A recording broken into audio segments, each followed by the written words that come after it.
सरपंच संतोष देशमुख यांचे बंधू धनंजय देशमुख यांचे साडू दादा खिंडकर यांचे मोठे बंधू समाधान खिंडकर यांनी धनंजय देशमुखाविरोधात बीड ग्रामीण पोलीस ठाण्यामध्ये गुन्हा नोंद केल्याचं आपण पाहिलेलं आहे। यामध्ये त्यांचं असं म्हणणं आहे की धनंजय देशमुख यांनी त्यांच्या अंगरक्षकाजवळ असलेली बंदूक माझ्या डोक्याला लावून मला धमकवलं असल्याची तक्रार जी आहे ती समाधान खिंडकर यांनी बीड ग्रामीण पोलीस स्टेशन या ठिकाणी केल्यानंतर आता पुन्हा एकदा बीड जिल्ह्यामध्ये कायदा व सुव्यवस्थेचा प्रश्नचिन्ह जे आहे ते निर्माण होत असल्याचं पाहण्यास मिळत आहे। त्यानंतर धनंजय देशमुख यांनी ठीक SP ऑफिस गाठून त्या ठिकाणी थेट माजी मंत्री असलेले धनंजय मुंडे यांच्या विरोधातच तक्रार दिल्याचं देखील आता पाहण्यास मिळालेलं आहे। त्या तक्रारीमध्ये धनंजय देशमुख असं म्हणत आहेत की मला मांजरसुंबा ह्या घाटामध्ये अडवून धनंजय मुंडे यांनी 2 गोळ्या हवेमध्ये फायर करून मला धमकवलं असल्याची तक्रार त्यांनी बीड येथील ग्रामीण पोलीस स्टेशन मध्ये केल्याचं आपल्याला पाहण्यास मिळालेलं आहे। त्यामुळे आता नेमकं बीड जिल्ह्यामध्ये चाललंय तरी काय असा प्रश्न जो आहे तो आता सर्वसामान्य नागरिकापुढे उभा राहत आहे। 1.5 वर्षापूर्वी मस्साजोगीतील सरपंच संतोष देशमुख यांची निर्गुणपणे हत्या करण्यात आली।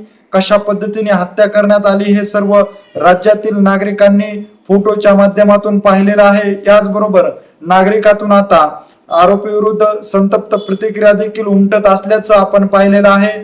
त्यातच आता एकीकडे संतोष देशमुख यांची निर्गुणपणे हत्या केल्यानंतर धनंजय देशमुख यांना थेट माजी मंत्री धनंजय मुंडे यांच्याकडून धमकवली जात असल्याची तक्रार बीड ग्रामीण पोलीस स्टेशन मध्ये दिल्यानंतर आता पुन्हा एकदा संतप्ताची लाट जी आहे ती निर्माण होत असल्याचं पाहण्यास मिळत आहे। परंतु पोलिसांनी या 2 वेगवेगळ्या तक्रारीचा छडा लावला असून या दोन्ही तक्रारीमध्ये कुठलेही तथ्य नसल्याचं DYSP व्यंकटराम यांनी सांगितलेलं आहे। प्रसार माध्यमाशी बोलताना त्यांनी स्पष्टपणे सांगितलेलं आहे की धनंजय देशमुख समाधान खिंडकर यांनी ज्या पद्धतीने तक्रार दिलेल्या आहेत या तक्रारीमध्ये कुठलीही तथ्य नसल्याचं त्यांनी सांगितलेलं आहे। त्यामुळे आता बीड मध्ये हाय व्होल्टेज ड्रामा आपल्याला पाहण्यास मिळालेला आहे।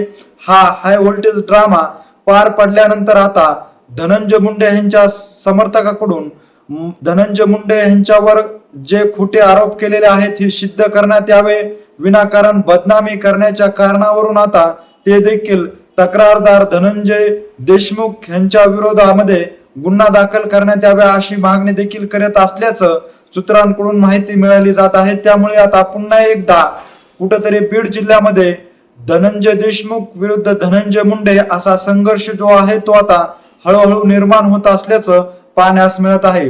आधीच संतोष देशमुख यांची हत्या ज्यांच्याकडून करण्यात आलेली आहे हे सर्व जे आरोपी आहेत ते धनंजय मुंडे यांचे कार्यकर्ते असल्याचं आपण पाहिलेलं आहे। त्यामुळे अगोदरच धनंजय देशमुख यांच्यासह बीड जिल्ह्यातील अनेक नागरिकांचा जो रोष आहे तो धनंजय मुंडे यांच्यासह आरोपीवर असल्याचं आपल्याला पाहण्यास मिळत आहे। त्यातच रविवारी सायंकाळी घडलेल्या हाय व्होल्टेज ड्रामानंतर सोमवारी सकाळी ज्या पद्धतीने धनंजय देशमुखांनी धनंजय मुंडे यांच्या विरोधामध्ये तक्रार दिली आणि ह्या तक्रारीमध्ये कुठलंही तथ्य नसल्याचं सांगितलं जात होतं, त्यानंतर आता मुंडे समर्थक जे आहेत ते आक्रमक भूमिका घेत असल्याचं पाहण्यास मिळत आहे। त्यामुळे आता धनंजय देशमुख विरुद्ध धनंजय मुंडे असा संघर्ष जो आहे तो बीड मध्ये आता निर्माण होण्याची चिन्ह आपल्याला पाहण्यास मिळत आहे।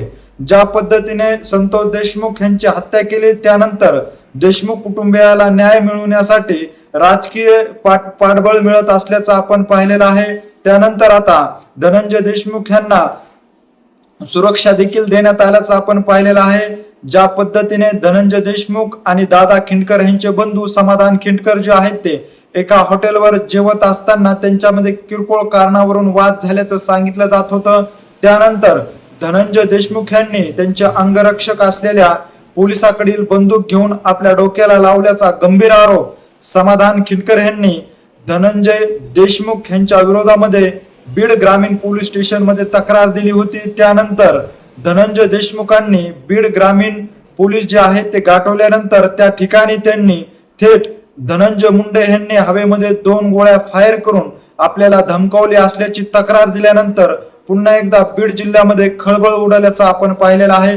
त्यामुळे आता देशमुख विरुद्ध मुंडे हा जो संघर्ष आहे तो सोशल मीडियावर चांगलाच तापत असल्याचं आपल्याला पाहण्यास मिळत आहे.